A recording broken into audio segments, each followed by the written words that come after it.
Today in the DeMaria kitchen, we're going to do some lamb meatballs. Lamb meatballs are really very simple. Now, you could do a lot with your lamb meatballs. You could use those in place of chicken or beef meatballs for spaghetti sauce.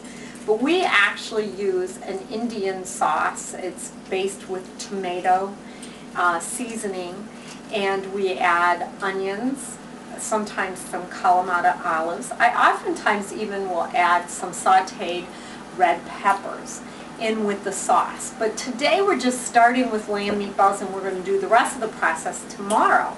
But this is a basis that you could use again for any of your any recipe that uses meatballs. We're also going to bake today, and I have a stainless steel pan, and I do have some olive oil that I'm using to line the pan a little bit so it won't be sticky when we put them in the oven. This is ground lamb. A very nice red color. You'll see that you don't want it to be turning brown. And I'm going to start off by putting some egg in here. And I'm going to first, I always don't like, I like it moist, but you don't want it too moist because then you're going to have to use more breadcrumbs. And I don't like to have that much filler. So right now I am going to put 2 meatballs, and as I'm mixing this, which I like to use my hands because then you feel first the consistency, and you feel what's going on as far as how much egg you have in here. If you look here, I have plenty of moisture.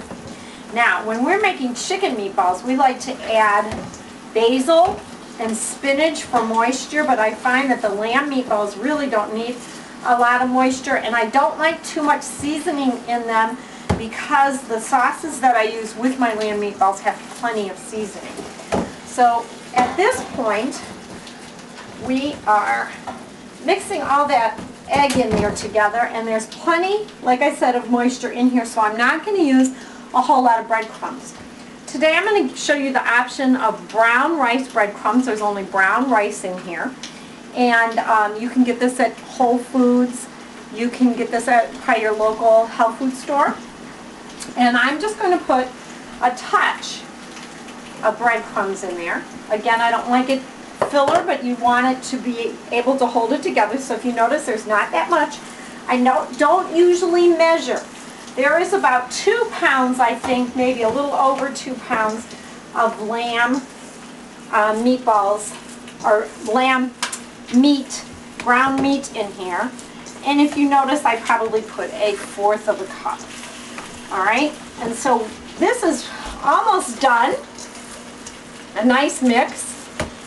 And I'm only going to use 2 seasonings, and one is the Celtic sea salt, which we love and we have on our webpage for sale, Celtic sea salt.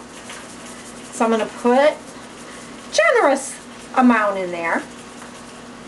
And then I'm going to also put some just organic black pepper, nice taste, and put a nice mix into that.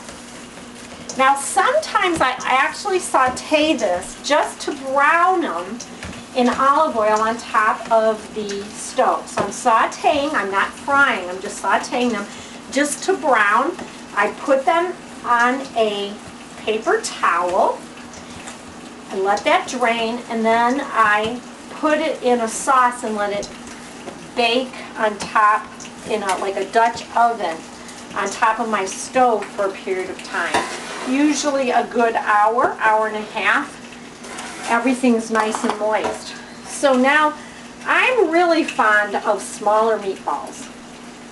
So I make my meatballs just about that size, rolling it together with my hand, trying to get all of the meat in there. And as I told you before, I had just the right amount of egg, and I had just the right amount of filler. So how can you tell that? Well, one of the ways you could tell is that it's not sticking to my hands. Do you see there is no meat on my hands? It's perfect filler, perfect egg amount, and they are going to come out perfect to the taste too. Bake about 40 minutes. Check them. If it is need, it's only going to be need 10 minutes, maybe more. I would start checking at probably 30 minutes because everybody's oven is different, at 350. You enjoy. You'll be glad you did.